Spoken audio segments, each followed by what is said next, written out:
I don't know what the F I saw. I agree with the people saying she looked like she was auditioning for a show on Lifetime. The Republican Party put up Senator Katie Britt, who is a quote unquote rising star in the Republican Party, to give the response or the rebuttal or the reaction or whatever term you want to use to President Joe Biden's State of the Union address. This is something that the party that is out of office with the presidency does every time there's a State of the Union address. And Republicans have done a really bad job at this over the years. 2 times under President Obama, they put up Bobby Jindal. He was supposed to be a rising star, really a presidential candidate. When's the last time you heard that guy's name? And Marco Rubio, he famously seemed to have difficulty drinking water. This seems to be a platform where they put up somebody that they think is a rising star, and then they almost always crash and burn, at least in recent years. And the most recent one is this Senator Katie Britt, and it was an unmitigated disaster. So here's Megyn Kelly talking about that. We're going to show Megyn Kelly speaking some and clips of Katie Britt herself, and we're going to get into some other people online talking about this disastrous performance by Katie Britt. The Republicans had an opportunity here to put their best foot forward and just sound normal. That's it. Don't shout, say normal things, and speak to regular Americans about what's real. And they blew it, as they do almost all the time in these State of the Union responses.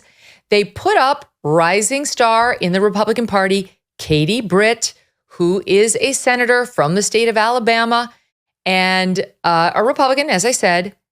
And I don't know what the F I saw. I agree with the people saying she looked like she was auditioning for a show on Lifetime.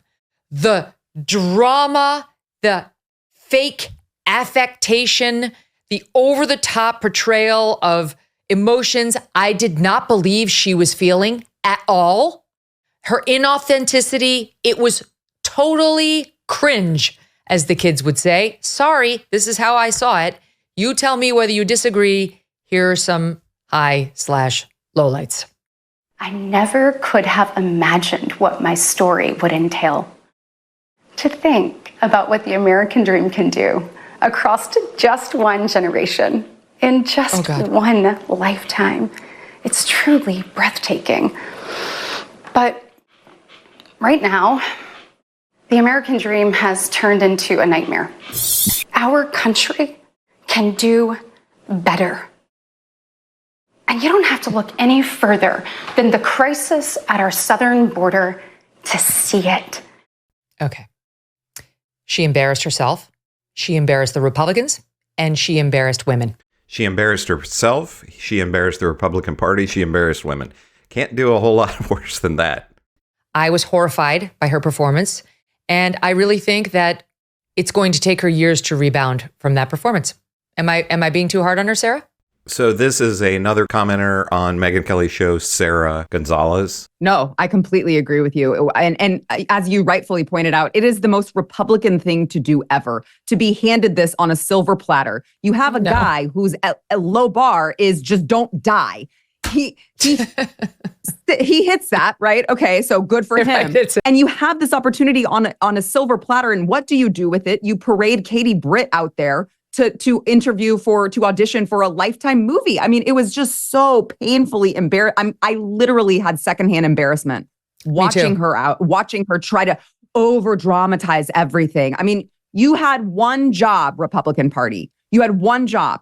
Bring someone out there and just be normal. And they could not even do that.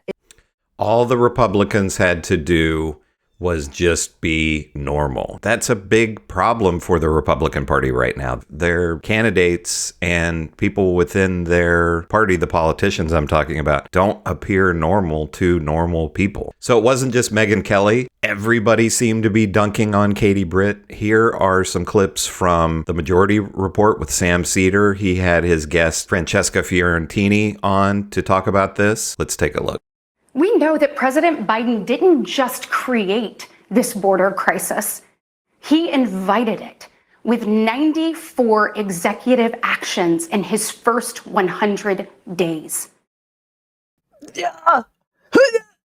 Isn't that amazing? Have you seen Big Little Lies? No, is that a movie? Is that a show? No, it's the HBO show Big Little Lies. It's about a bunch of like elitist rich women like living in Monterey, California. That's all that plays. You know the song? Anyway, people in the audience definitely know Big Little Lies. That's all I see. Sam and Francesca pointed out that even Charlie Kirk, far-right Charlie Kirk, was critical of this performance by Katie Britt. Let's take a look at that. All right. Let's take this moment to look at two right-wing luminaries and their perspective on how Katie Britt did in her rebuttal. The first is, of course, the guy who really understands the youth movement in the Republican Party. He is the one who was responsible for delivering Arizona to Kari Lake. Or not so much. It's Charlie Kirk, of course. And here is what Charlie Kirk had to say during the rebuttal. I'm sure Katie Britt is a sweet mom and person, but this speech is not what we need. Joe Biden just declared war on the American right. And Katie Britt is talking like she's hosting a cooking show, whispering about how Democrats don't get it. Is that fair, do you think, Francesca, that type of critique?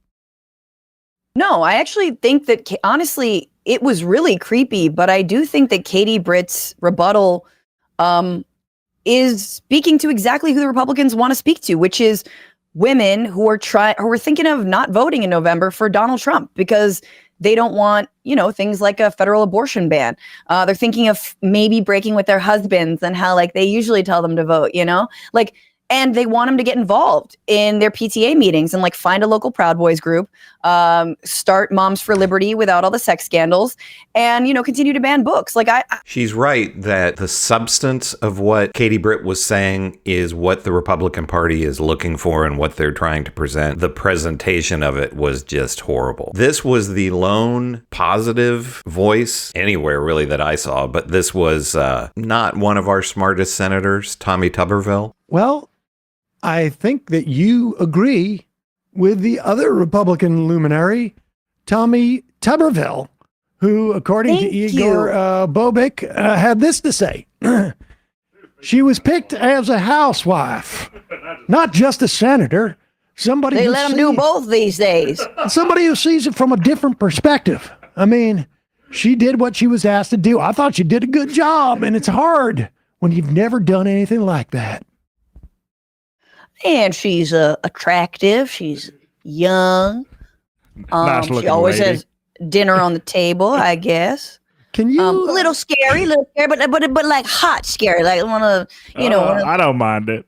Scares you, but you're also attracted. There were also plenty of other people on Twitter giving their thoughts. This is Karen Schwartz. Just want to thank Katie Britt and the Republican Party for gifting us the most fun day on this website since 4 seasons total landscaping. Brunhilde said, "Oh my word, what a tiny lemon pledge scented disaster that was. Holy hamburger helper. That was lime jello and marshmallows on benzos. Gotta say, Ward, I am worried about the beaver." Arlene Kaplan said, "Was just thinking the same thing. Handmaid's Tale Katie engagement was such fun. Maybe she'll do a cameo on SNL this weekend." A lot of people have been saying that the women on SNL have to be fighting each other for who will get to play Katie Britt on SNL. People are saying she sent a tape of that speech to the producers of Days of Our Lives in hope of getting a big part. A lot of comparisons to The Handmaid's Tale. Oh, wow.